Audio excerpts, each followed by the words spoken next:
जय माता दी। ओम दुम दुर्गाए नमः।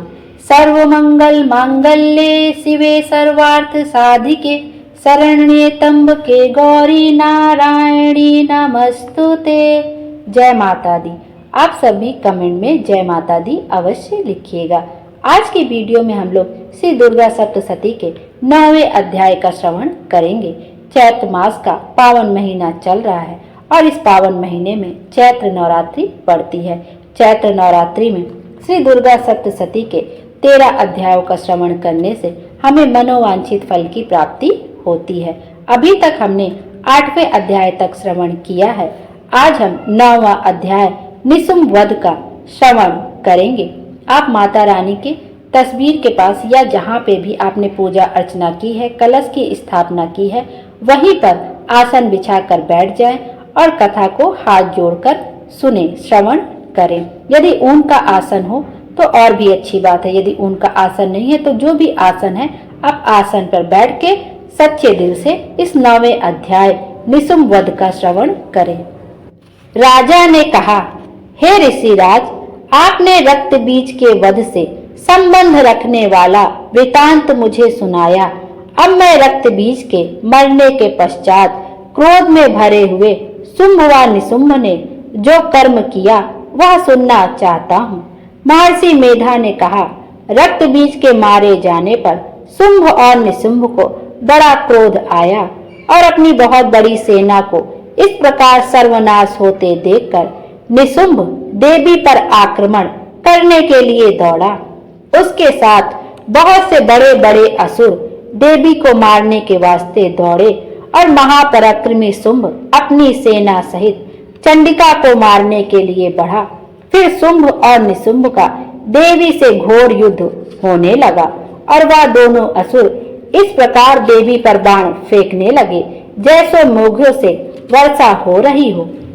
उन दोनों के चलाए हुए बाणों को देवी ने अपने बाणों से काट डाला और अपने शस्त्रों की वर्षा से उन दोनों दैत्यों को चोट पहुंचाई। निशुंभ ने तीक्ष्ण तलवार और चमकती हुई ढाल लेकर देवी के सिंह पर आक्रमण किया। अपने वाहन को चोट पहुंची हुई देखकर देवी ने अपने क्षुरप्र नामक बाण से निशुंभ की तलवार और ढाल दोनों को ही काट डाला। तलवार और ढाल कट जाने पर निशुंभ ने देवी पर शक्ति से प्रहार किया। देवी ने अपने चक्र से उसके 2 टुकड़े कर दिए। फिर क्या था, दैत्य मारे क्रोध के जल भुन गया और उसने देवी को मारने के लिए उसकी ओर शूल फेंका, किंतु देवी ने अपने मुक्के से उसको चूर चूर कर डाला। फिर उसने देवी पर गदा से प्रहार किया। देवी ने त्रिशूल से गदा को भस्म कर डाला। इसके पश्चात वह फरसा हाथ में लेकर देवी की ओर लपका। देवी ने अपने तीखे बाणों से उसे धरती पर सुला दिया। अपने पराक्रमी भाई निशुंभ के इस प्रकार से मरने पर शुंभ क्रोध में भरकर देवी को मारने के लिए दौड़ा। वह रथ में बैठा हुआ उत्तम आयुधों से सुशोभित अपनी 8 बड़ी बड़ी भुजाओं से सारे आकाश को ढके हुए था। शुंभ को आते हुए देखकर देवी ने अपना शंख बजाया और धनुष की टंकार को भी अत्यंत दुस्सह शब्द किया। साथ ही अपने घंटे के शब्द से, जो कि संपूर्ण दैत्य सेना के तेज को नष्ट करने वाला था, संपूर्ण दिशाओं को व्याप्त कर दिया। इसके पश्चात देवी के सिंह में भी अपनी दहाड़ से, जिसे सुन बड़े बड़े बलवानों का मत चूर चूर हो जाता था, आकाश, पृथ्वी और 10 दिशाओं को पूरित कर दिया। फिर आकाश में उछलकर काली ने अपने दांतों तथा हाथों को पृथ्वी पर पटका।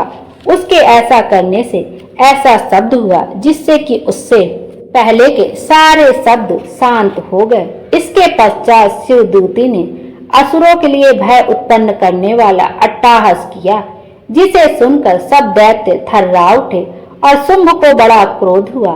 फिर अंबिका ने उसे, अरे दुष्ट, खड़ा रह कहा तो आकाश से सभी देवता जय हो बोल उठे। शुंभ ने वहां आकर ज्वालाओं से युक्त एक अत्यंत भयंकर शक्ति छोड़ी, जिसे आते देखकर देवी ने अपनी महोलका नामक शक्ति से काट डाला। हे राजन, फिर शुंभ के सिंहनाद से तीनों लोग व्याप्त हो गए और उसकी प्रतिध्वनि से ऐसा घोर शब्द हुआ जिसने इससे पहले के सब शब्दों को जीत लिया। शुंभ के छोड़े बाणों को देवी ने और देवी के छोड़े बाणों को शुंभ ने अपने बाणों से काट सैकड़ों और हजारों टुकड़ों में परिवर्तित कर दिए। इसके पश्चात जब चंडिका ने क्रोध में भर शुंभ को त्रिशूल से मारा तो वह मूर्छित होकर पृथ्वी पर गिर पड़ा। जब उसकी मूर्छा दूर हुई तो वह धनुष लेकर आया और अपने बाणों से उसने देवी काली तथा सिंह को घायल कर दिया। फिर उस राक्षस ने 10,000 भुजाएं धारण करके चक्र आदि आयुधों से देवी को आच्छादित कर दिया। तब भगवती दुर्गा ने कुपित होकर अपने बाणों से उन चक्रों तथा बाणों को काट डाला। यह देखकर निशुंभ हाथ में गदा लेकर चंडिका को मारने के लिए दौड़ा। उसके आते ही देवी ने तीक्ष्ण धार वाले खड्ग से उसकी गदा को काट डाला। उसने फिर त्रिशूल हाथ में ले लिया। देवताओं को दुखी करने वाला निशुंभ को त्रिशूल हाथ में लिए हुए आता देखकर चंडिका ने अपने शूल से उसकी छाती पर प्रहार किया और उसकी छाती को चीर डाला। शूल विदीर्ण हो जाने पर उसकी छाती में से एक उस जैसा ही महापराक्रमी दैत्य ठहर जा कहता हुआ निकला। उसको देखकर देवी ने बड़े जोर से ठहाका लगाया। अभी वह निकलने भी ना पाया था कि उसका सिर अपनी तलवार से देवी ने काट डाला। सिर के कटने के साथ ही वह पृथ्वी पर गिर पड़ा। तदंतर सिंह दहाड़ दहाड़ कर असुरों का भक्षण करने लगा और काली सुदूती भी राक्षसों का रक्त पीने लगी। कौमारी की शक्ति से कितने ही महादैत्य नष्ट हो गए। ब्रह्मा जी के कमंडल के जल से कितने ही असुर समाप्त हो गए। कई दैत्य माहेश्वरी की त्रिशूल से विदीर्ण होकर पृथ्वी पर गिर पड़े। कई बाराही के प्रहारों से छिन्न भिन्न होकर धराशायी हो गए। वैष्णवी ने भी अपने चक्र से बड़े बड़े महापराक्रमियों को कचूमर निकालकर उन्हें यमलोक भेज दिया और ऐन्द्री से कितने ही महाबली राक्षस टुकड़े टुकड़े हो गए। कई दैत्य मारे गए, कई भाग गए। कितने ही काली शिवदीति और सिंह ने भक्षण कर लिए। बोलो माता रानी की जय। इस प्रकार से 9वां अध्याय यहीं पर समाप्त होता है। कल के वीडियो में हम लोग 10वें अध्याय का श्रवण करेंगे। माता रानी हम सब की मनोकामना पूरी करें और हमारे जीवन को खुशियों से भर दें। Thank you.